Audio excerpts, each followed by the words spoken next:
We are back. Welcome back to the Fourth and Flex Fantasy Football Podcast. I'm your host, Bandy. With me, as always, is Trey. We got 18 years of combined fantasy football experience right here. How you doing over there, Trey? I'm doing good, man. It was a little bit of a rough week in fantasy for me, but I'm here and we're doing this thing. Hey, that's you got to do what you got to do, brother. But today we are getting into some of the news and stories from around the league. Let's get into the headline huddle.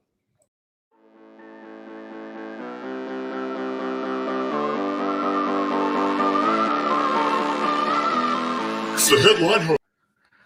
All right, everybody. The first thing we have on the headline huddle today is this egregious roughing the passer call on Tom Brady by Grady Jarrett.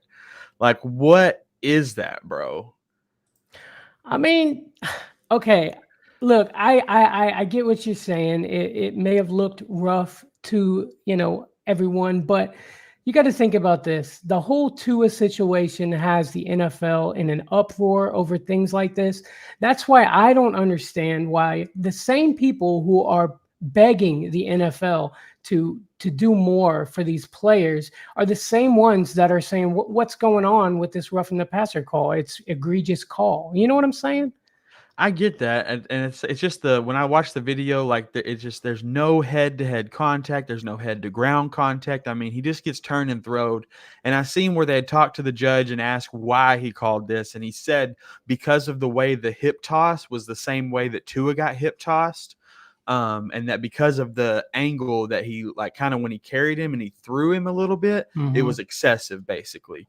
And I can see that a little bit, but it's just like, man, it is football and there are, you are going to get tackled. And then, it had to be on Brady. It just had to. And that's, if it was on anybody else, it wouldn't be near as an uproar. But because it was on Brady, people are like, oh, that's just because, he's Brady and he's 45 and you gotta be nice to him. And Yeah, you're right. Jerome Boger, the referee that was calling the game, the one who called the roughing the passer. I mean, he's been doing this for a long time.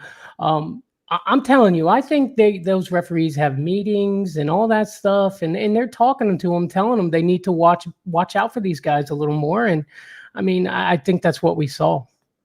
yeah. But I think it's better to be cautious than it is to not. You know what I mean? You really want to keep these guys aware. But that's like even that the player that did the fake QB slide or whatever, and then ran. I think that was Kenny Pickett, honestly. And then now in the NFL, when they go to fake QB or when they go to slide, like you're supposed to back off. But then if they don't, then that should be a flag in my opinion, because like Right. there's got to be a line drawn somewhere. And when they asked Brady about this roughing the passer call, he said, "Look, man, I throw tablets, not flags." That is truth. Truth coming out for real. Yeah, I thought he was going to say I throw footballs, not flags, but tablets makes sense.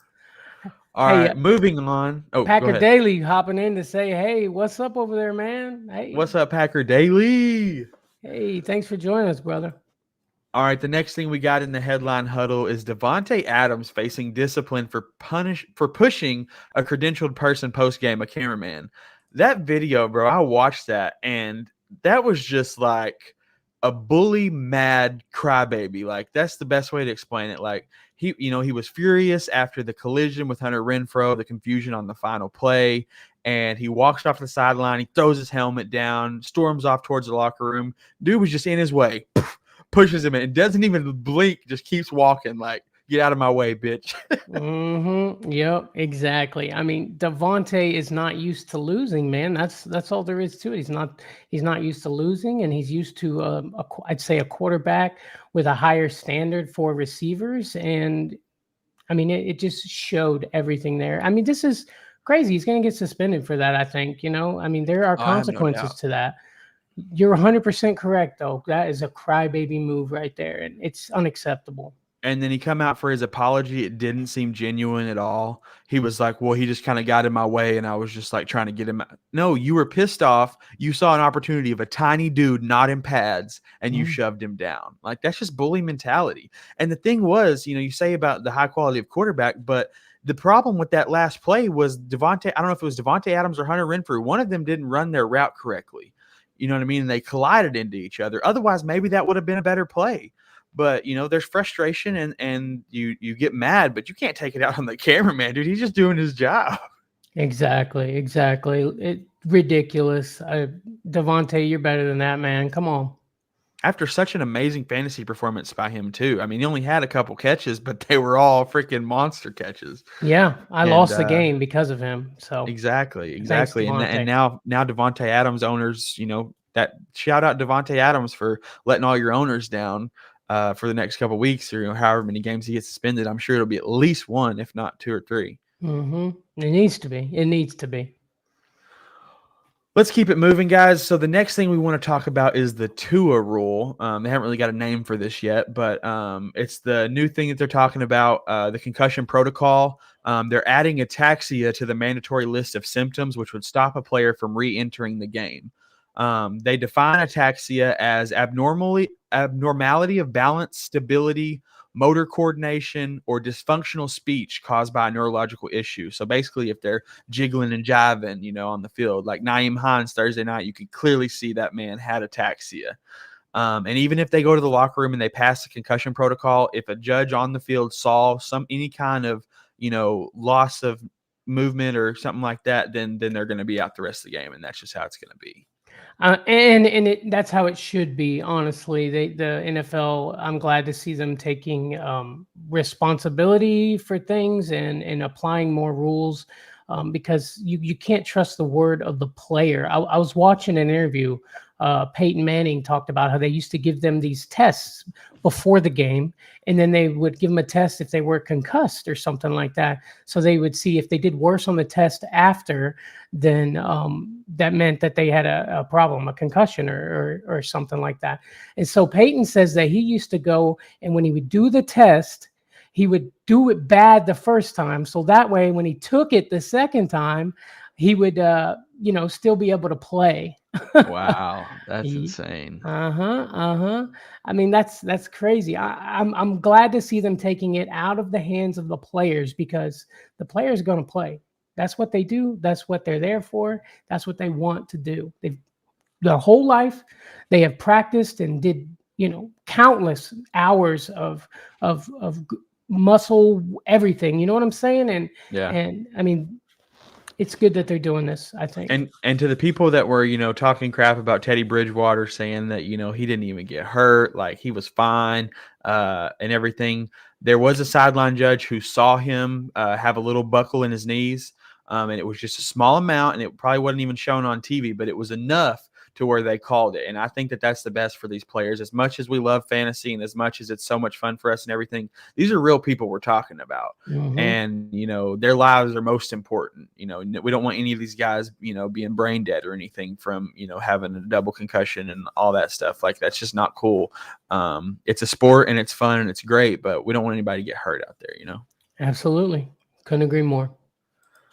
All right, let's keep it moving on. The Panthers fired their head coach, Matt Rhule, and DC Phil Snowfred. Yeah, I mean, he's goner. They were saying that they fired him because he couldn't get over the hump, and the hump was winning. Panthers still owed Matt Rhule $40 million though. One thing that I've thought about with this is Baker Mayfield. How many coaches has Baker Mayfield been through? If you count Cleveland, all that, Baker Mayfield has been through it, bro. Every year, at least, he has a new coach. Matt Rhule's head coaching record, 11-27. I mean, that's not good, man. He had the players. He had everything he needed to be successful. A good wide receiver in DJ Moore. Christian McCaffrey, I mean, finally healthy this year, still not winning games. He didn't have a great quarterback ever in his whole time there. I mean, Cam Newton, Sam Darnold, Baker Mayfield. He never really had the guy at QB. And I think that's why it never really worked out for him. But there's college head coaching jobs are going to be open for him because that's where he came from. The Panthers brought him in because they saw what he did with Temple, took a losing franchise and made him a winning franchise. And, they were hoping that he'd be able to turn that around for the Panthers. It just, doesn't seem like it was happening. Well, hopefully the Panthers are on the rise now because of it. Baker Mayfield getting hurt and everything, that's going to really hurt them. But is it going to hurt them that much? Baker's not been playing very good. So I'd like to see a guy come in there and coach him up because DJ Moore, man, he's wasted potential right now, and it's sad to watch. Yeah, I agree. All right, the last thing we have on the headline huddle today is Antonio Brown's whack ass. No doubt. This man needs help. Bro, it's like it's just every day something new pops up with him doing something crazy. You see the picture of him with Giselle with his arm around him, bro?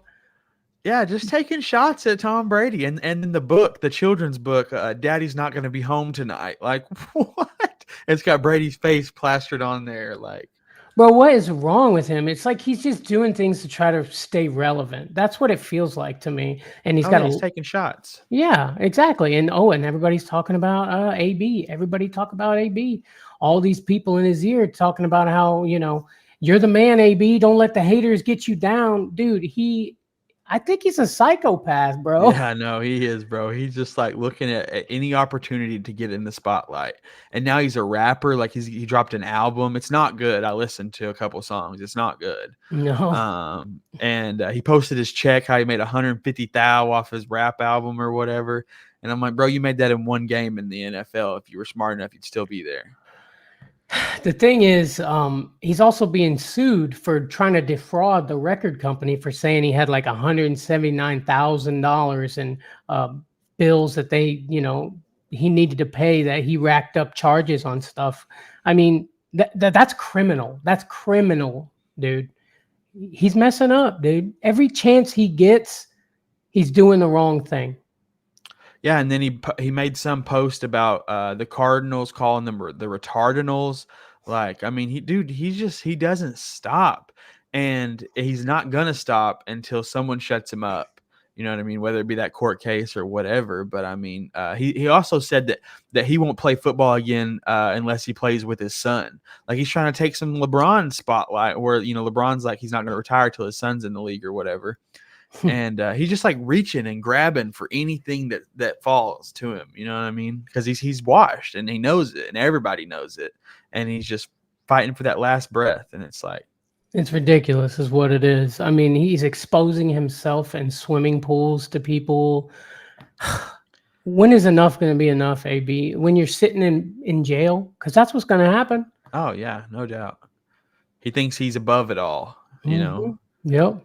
Absolutely. AB, get it together, brother. Hey, if you want to come on the podcast, we can talk about it, bro. We will. That'll be must-see TV for sure. Over here getting roasted by AB. Guys, that has been the show. Please like this video. Please subscribe to our channel. Thank you guys for coming. We appreciate it.